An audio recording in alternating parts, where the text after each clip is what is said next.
तो नमस्कार दोस्तों, एक बार फिर से आप सभी का स्वागत है पब्लिक रिएक्शन में। तो दोस्तों, कल का दिन लोकसभा के अंदर आप सभी ने देखा किस तरीके से सत्ता पक्ष ने पहले अपने बातों को रखा, यानी कि सत्ता पक्ष की तरफ से राजनाथ सिंह जी को लाया जाता है और वो अपने बखूबी अपने भाषण देते हैं, लेकिन उसके बाद विपक्ष की तरफ से आप देखेंगे कि गौरव गोगोई को उतारा जाता है और लगातार जिस तरीके से भाषण देते हैं कल पूरे दिन सोशल मीडिया, इलेक्ट्रॉनिक मीडिया, हर जगह सिर्फ उसी भाषण का जिक्र चल रहा था दोस्तों।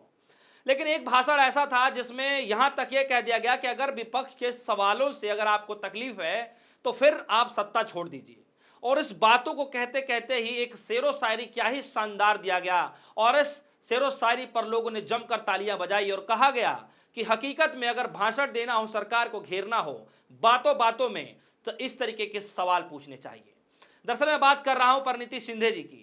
परिणीति शिंदे वैसे तो अपने भाषणों से लगातार जानी जाती हैं, चर्चित रहती हैं कि जिस तरीके से बेखौफ अंदाज से सवाल पूछती हैं सत्ता से, न सिर्फ सवाल पूछती हैं बल्कि आईना दिखाने का काम करती हैं और यह भी बताती हैं कि विपक्ष का अपना काम है सवाल पूछना। अगर विपक्ष के सवालों से आपको डर लगता है, अगर आपको सवालों का जवाब नहीं देना है, तो फिर आप कुर्सी खाली कर दीजिए। जी हाँ दोस्तों, कल बहुत कुछ हुआ। सबसे पहले आप ये वीडियो मैडम स्पीकर, मैं आज इस सदन में क्रोध, वेदना और अपमान की भावना लेकर खड़ी हूँ। अपमान उन सिपाहियों का जिनको सीज फायर की ऑर्डर अपने देश के प्रधानमंत्री से नहीं बल्कि एक विदेशी से मिली।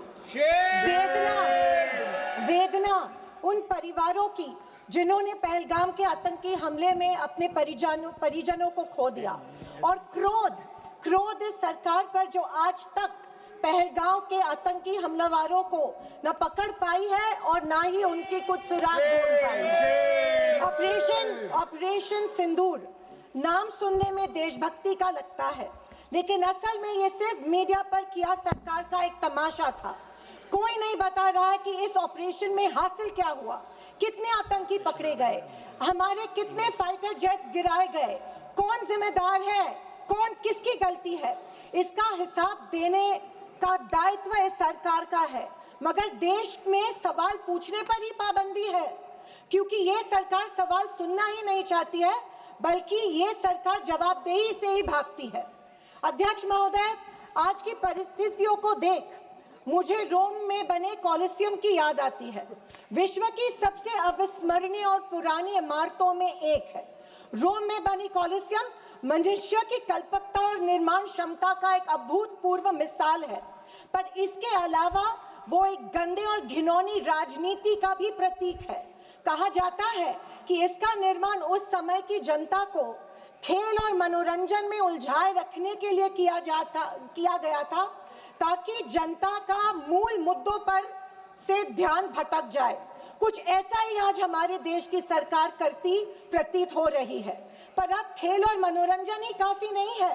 किसी महत्वपूर्ण इलेक्शन के पहले आतंकी हमला और फिर सरकार की जवाबी कार्रवाई।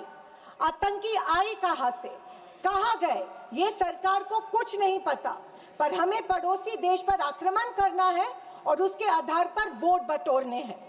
पहलगाम के आतंकी हमले में मारे गए बेगुनाहों की अभी चिता भी ठंडी नहीं हुई थी कि देश के प्रधानमंत्री बिहार में चुनावी रैली संबोधित करने गए। कोई जिए कोई मरे, इनको कुछ फर्क नहीं पड़ता। ये 24/7 चुनावी मोड में रहते हैं। फिर साहब की मार्केटिंग की तरकस से आया नया तीर, ऑपरेशन सिंदूर। मुझे हमारी सेना की बहादुरी पर बिल्कुल संदेह नहीं है। मुझे हमारी सेना की बहादुरी और वीरता पर बिल्कुल संदेह नहीं है, पर इस सरकार की दुर्जनता की सीमा देखिए कि सेना के जवानों को लड़ने जरूर भेजती है, पर हमला होने के पहले दुश्मनों को आगाह भी कर देती है। हाँ, ये हमारे परराष्ट्र मंत्री का बयान था। क्या यही कारण है कि हमारे जेट्स दुश्मन के द्वारा गिराए गए? क्या ये हमारी सेना के जवानों के जानों के साथ खिलवाड़ नहीं थी? खैर, जो इंसान मानता हो कि इस सेना के जवान की तुलना में एक व्यापारी ज्यादा खतरा मोल लेता है, उससे हम अपेक्षा ही और क्या करें। ये मूर्खता है या फिर देशवासियों को मूर्ख बनाया जा रहा है? ऑपरेशन सिंदूर से देश को क्या हासिल हुआ? अमेरिका के दबाव में किया गया एक शर्मनाक सीज फायर, फॉरेन पॉलिसी ऐसी कि मित्र देशों ने आतंकवाद की निंदा तो की पर पाकिस्तान की नहीं। स्पीकर मैडम, प्रधानमंत्री कहते हैं कि ऑपरेशन सिंदूर का जश्न मनाने का पर्व है। किस बात का जश्न मनाए प्रधानमंत्री जी? हमले के पहले आपके विदेश मंत्री दुश्मन को हमले की पूर्व सूचना देते, उसका जश्न मनाए? इसी का असर यह था कि हमारे जेट्स गिराए गए, क्या इसका जश्न मनाए? या फाइटर जेट जो क्षतिग्रस्त हुए हैं उनके पायलट्स का क्या हुआ, इस देश को अभी तक उसकी जानकारी नहीं है, क्या उसका जश्न मनाए? सीज फायर का ऐलान इनके कथित मित्र ट्रंप करते हैं, इससे जो हमारी देश की तीनों सेनाओं का मानसिक खच्चीकरण हुआ, क्या उसका जश्न मनाए? और तो और पहलगाम के आतंकियों को कोई सुराग नहीं, क्या इसका जश्न मनाए? इंटरनेशनल कम्युनिटी में भारत की छवि इतनी कमजोर अब तक कभी नहीं हुई थी। हर चीज को इवेंट मत बनाइए मोदी जी, अपने मन की बात छोड़कर देशवासियों को की सवाल का जवाब देने की भी हिम्मत दिखाइए। याद आती है जब इंदिरा गांधी जी के सामने पाकिस्तान सरेंडर हुआ था और एक हार्डलाइनर निक्सन जैसे को भी इंदिरा गांधी की बात सुननी पड़ी। और विदेशी नीति की तो हालत और भी शर्मनाक है।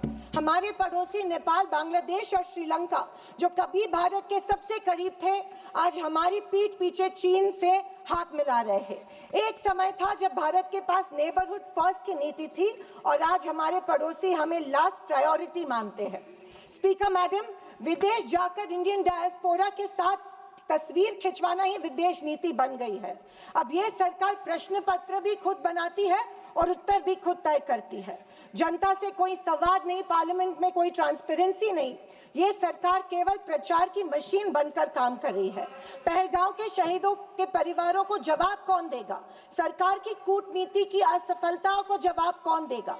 चीन की बढ़ती घुसपैठ और पड़ोसी देशों की बेरुखी का जवाब कौन देगा? अगर सरकार जवाब नहीं देती है तो सरकार को सत्ता में बने रखने का कोई अधिकार नहीं है।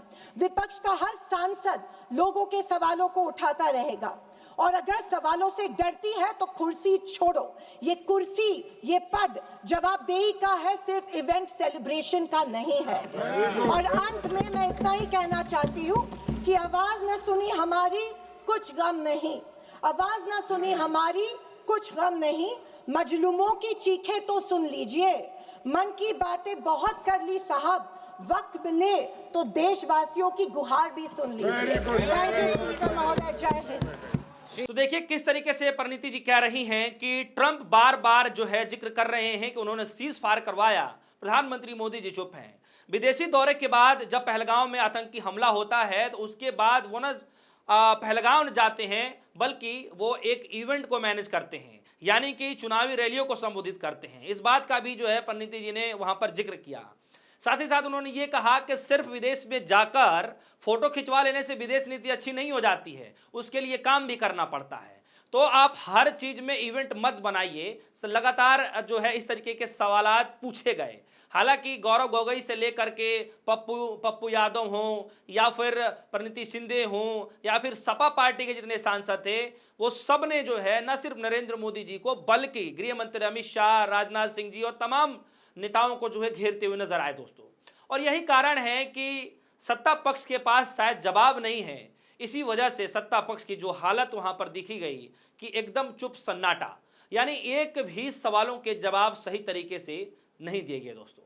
तो दोस्तों क्या लगता है कि जिस तरीके से सत्ता पक्ष ये मांग कर रहा था कि हम जो सवाल पूछेंगे उसका जवाब जो है सही ढंग से देना चाहिए आपको, अगर आप सही ढंग से नहीं देते हैं तो फिर हम अपनी बात तो खैर रख ही रहे हैं। सवाल उस बात पर भी पूछा गया कि प्रधानमंत्री नरेंद्र मोदी जी कल के दिन सदन में क्यों नहीं मौजूद रहे। जब सदन की चर्चा होनी थी, पक्ष विपक्ष ने पहले से ही मांग कर रखा था कि चर्चा में प्रधानमंत्री मोदी जी की मौजूदगी होनी चाहिए, फिर गैर मौजूदगी क्यों हो जाती है उनकी। तो दोस्तों सवाल कई सारे हैं। आप सभी को क्या लगता है कि आज के दिन क्या अगर राहुल गांधी को मौका मिलता है तो हालात वहां पर क्या होगा, प्रियंका गांधी जी को मौका मिलता है तो फिर हालात किस तरीके से आप देख पाते हैं। फिलहाल अभी तो कांग्रेस पार्टी के कुछ सिपाहियों ने अपना भाषण दिया है, तमाम विपक्षी पार्टियों को सिपाहियों ने भाषण दिया है। जब सोचिए कि बड़े दिग्गज जब नेता आएंगे तो किस तरीके से सवालों का सामना करेगी बीजेपी। फिलहाल के लिए दीजिए इजाजत, देखते रहिए पब्लिक रिएक्शन। धन्यवाद।